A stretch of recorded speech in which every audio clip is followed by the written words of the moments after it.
देखिए, पैनल से निकलने वाले जो डीसी वोल्टेज हैं, इसी ट्रैक पे इस वोल्टेज की ट्रैकिंग होती है। यानी जो सोलर चार्ज कंट्रोलर होता है एमपीपीटी, वो इसी ट्रैक पे जाने वाले वोल्टेज एम्पियर को ही ट्रैक करके हमारे वोल्टेज को इंक्रीज करता रहता है। ये पैनल जो है, पैनल दो प्रकार के होते हैं, एक मोनोक्रिस्टल, एक पॉलीक्रिस्टल। मोनोक्रिस्टल क्या है कि वो ब्लैक कलर में होता है, पॉलीक्रिस्टल क्या है कि वो ब्लू कलर में होता है।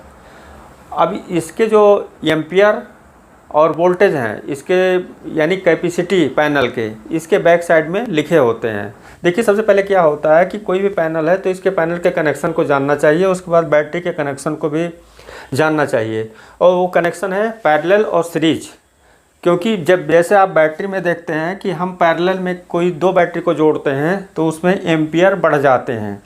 यानी अगर हमारा 150 एच की बैटरी है तो वो दो बैटरी अगर 150 का जोड़े तो हो गया 300 एच, वोल्टेज सेम है, एम्पियर बढ़ गए। लेकिन अगर यही बैटरी हम सीरीज में जोड़ते हैं तो यहाँ पे क्या हुआ, वोल्टेज हमारे बढ़ जाएंगे, एम्पियर सेम रहेंगे। और यही बात पैनल में सेम है, यानी कनेक्शन। जब हम इसे पैरेलल में किसी दो पैनल को जोड़ेंगे तो यहाँ पे एम्पियर बढ़ जाएंगे, यानी 5 एम्पियर इसके हैं और 5 एम्पियर इसके हैं। अगर पैरेलल में सेम जोड़ते हैं यानी प्लस प्लस में माइनस माइनस में, तो यहाँ पे 10 एम्पियर हो जाएंगे, यानी एम्पियर बढ़ जाएंगे इसमें पैरेलल में जोड़ने पे, और वोल्टेज सेम रहेगा। लेकिन अगर इसे हम सीरीज में जोड़ते हैं स्टेप बाय स्टेप कि प्लस माइनस करके सीरीज में जोड़ते हैं, तो यहाँ पे वोल्टेज बढ़ जाएंगे और एम्पियर सेम रहेगा। नमस्कार दोस्तों, आज की वीडियो में आपको सोलर पैनल के बारे में बताएंगे। यानी अगर आपको सोलर पैनल यूज करने हैं या सोलर सिस्टम अगर आप यूज करते हैं अपने घर के लिए या आपको यूज करना है, तो उसके बारे में सबसे पहले अगर किसी चीज़ को जानना है तो वो है सोलर पैनल के बारे में जानकारी होना चाहिए। और इस जानकारी के साथ साथ हमें किस किस बातों का ध्यान देना है, यानी किन किन बातों का इसमें आपको डिटेल जानना है, वो है सबसे पहले पैनल, उसके बाद बैटरी और इससे जुड़े इन्वर्टर।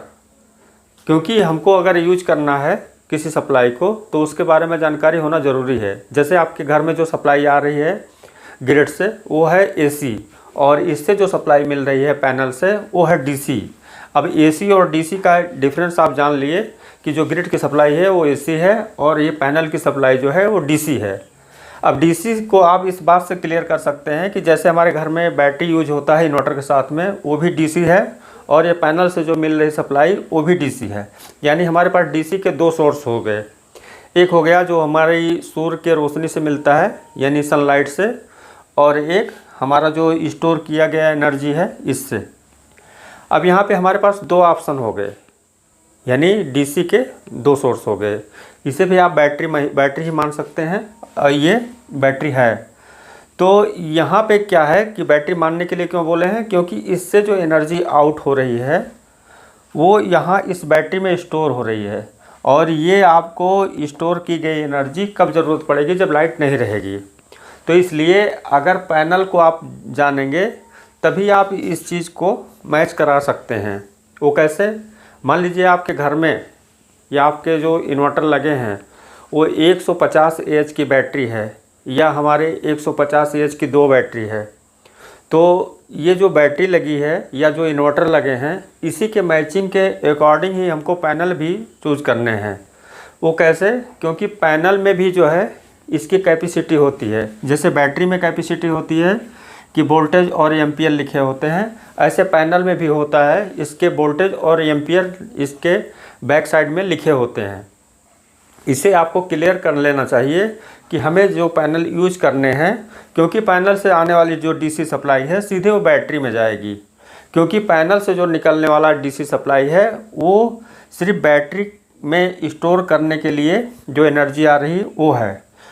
अगर आप इस समय के जो इन्वर्टर को यूज़ करेंगे वहाँ पे भी बिना बैटरी के भी जो है ऑप्शन ऐसे आ गए हैं कि डायरेक्ट आप वहाँ पे पैनल लगा सकते हैं।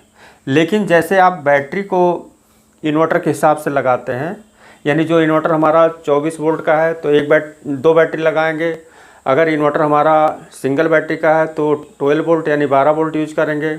ऐसे ऐसे जैसे जैसे बैटरी की संख्या बढ़ती जाएगी हमारी पावर इन्वर्टर के हिसाब से वैसे वैसे बैटरी की संख्या बढ़ाते जाएंगे। सेम यही कंडीशन यहाँ पे है कि अगर हमको बैटरी 12 वोल्ट का चार्ज करना है, यानी 12 वोल्ट का 150 AH का, तो हमको पैनल में जानना पड़ेगा कि जैसे यहाँ पे जाने सबसे पहले बैटरी के बारे में कि एक बैटरी है कोई भी, तो हम एग्जाम्पल लेते हैं 150 AH का। अगर 12 वोल्ट की बैटरी 150 AH की है तो यहाँ पे हमको जो इसे चार्ज करने के लिए कितने एम्पियर की ज़रूरत पड़ेगी। तो जान लीजिए यहाँ पे सबसे पहले कि कोई भी बैटरी अगर है तो उसका 10वां हिस्सा, यानी ये पावर रेटिंग 150 का 10वां हिस्सा जो उसकी कैपेसिटी होगी वो चार्जिंग रेटिंग होगी। यानी अगर 150 AH है तो वो 10वां भाग उसका हुआ 15 एम्पियर। अब इसी से आप कैलकुलेशन लगा सकते हैं कि 300 AH की है तो कितना हुआ।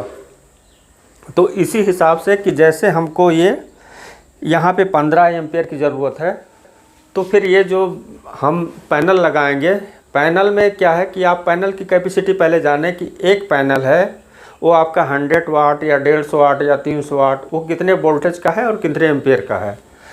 चलिए इसको भी सपोज दैट मान लेते हैं कि जैसे हमारा 100 वाट का पैनल है तो 100 वाट के पैनल से जो मिल रही हमको एम्पियर है 12 वोल्ट और 5 एम्पियर, यानी 5 एम्पियर मिल रही है। तो हम यहाँ पे जो है एक पैनल लगाएंगे तो इससे मिलने वाली सप्लाई हमारी 5 एम्पियर होगी। लेकिन हम अगर यहाँ पे 2 पैनल लगाएंगे तो वो हमारा कितना हो गया 10, अगर 3 लगाएंगे तो वो हो जाएगा 15। अब वो कैसे होगा, अब यहाँ पे आ गया। अब वहाँ उस कनेक्शन को समझना होगा। जैसे बैटरी में आप डबल जोड़ते हैं, डबल बैटरी पैरेलल में, तो वहाँ पे एम्पियर बढ़ जाते हैं। और अगर यही बैटरी आप सीरीज में जोड़ते हैं तो यहाँ पे जो है वोल्टेज बढ़ जाते हैं, एम्पियर सेम रहता है। तो यहाँ पे भी यही कंडीशन है कि जब आप किसी पैनल को पैरेलल में जोड़ेंगे तो यहाँ पे एम्पियर बढ़ेगा, इसका एम्पियर जो है, फिर ऐसे 3 जोड़ते जाएंगे पैरेलल में, ये एम्पियर बढ़ता जाएगा। लेकिन अगर यही पैनल आप 1 बाई 1 सीरीज़ में जोड़ेंगे तो यहाँ पे वोल्टेज बढ़ जाएंगे, एम्पियर सेम रहेगा। अगर आप ना समझे हो तो मैं इसको प्रैक्टिकली रूप से समझाता हूँ। आज इतना आप इसके जो मेन है उसके बारे में आप जानें कि जैसे हमारी टेक्नोलॉजी अपडेट हो जा रही है तो वैसे वैसे हमारे सारे चीज़ में परिवर्तन भी आ रहे हैं। जैसे अब बैटरी को ले लीजिए, बैटरी पहले की लाइफ और पहले का बैकअप से आज कई गुना जो है उसमें अपडेट हुए हैं। यानी जो लिथियम हमारी बैटरी आई है उसके वारंटी को ले लीजिए, उसके पावर को ले लीजिए, वो भी एक इससे ज़बरदस्त बेस्ट रिस्पांस जो है इस समय निकल कर आया है लिथियम बैटरी, जो कि आपको अभी जल्दी ही मार्केट में सब अवेलेबल भी हो रहे हैं।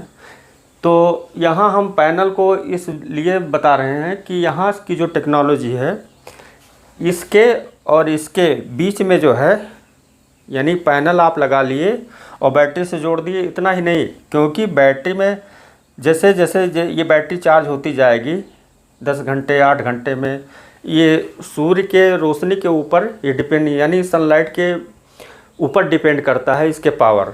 यानी जैसे हमारे वेदर होंगे, मौसम होंगे, उसके अकॉर्डिंग ही यहाँ पे वोल्टेज और एम्पियर फ्लो होंगे, उसी के अनुसार ये हमारे बैटरी चार्ज होंगे।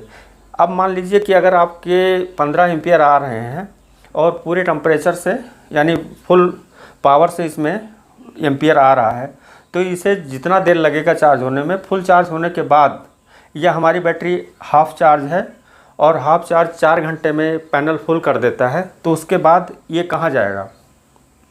तो यहीं पे आ जाता है बात कि इसे कंट्रोल करने के लिए ज़रूरत है हमारे जैसे PWM charger, solar control charger होते हैं, और MPPT चार्जर। तो दोनों में डिफरेंस है, यानी PWM पल्स विथ मॉड्यूलेशन और यहाँ पे, और दूसरा है MPPT यानी मैक्सिमम पावर पॉइंट ट्रैकिंग। देखिए कोई भी पावर है तो वहाँ 2 चीज़ें, यानी हम DC की बात करते हैं यहाँ, तो यहाँ पर देखें ये इसकी जो वोल्टेज है प्लस और माइनस वाली, इसमें जो निकलने वाले सप्लाई हैं यानी एम्पियर, उसी को मेंटेन किया जाता है, कंट्रोल किया जाता है। वो चाहे इन्वर्टर हो, चाहे एमपीपीटी हो, चाहे पीडब्ल्यूएम हो, सोलर चार्जर हो या कोई भी हो, यानी इसे ही कंट्रोल मेंटेन किया जाता है इस बैटरी के अकॉर्डिंग कि जब बैटरी हमारी फुल हो जाए तो ये यहाँ पे एम्पियर इसमें न जाए। तो इसी को हम आगे समझते हैं स्टेप बाय स्टेप। आज की वीडियो में बस इतना ही, मिलते हैं नेक्स्ट वीडियो में। तो थैंक यू दोस्तों।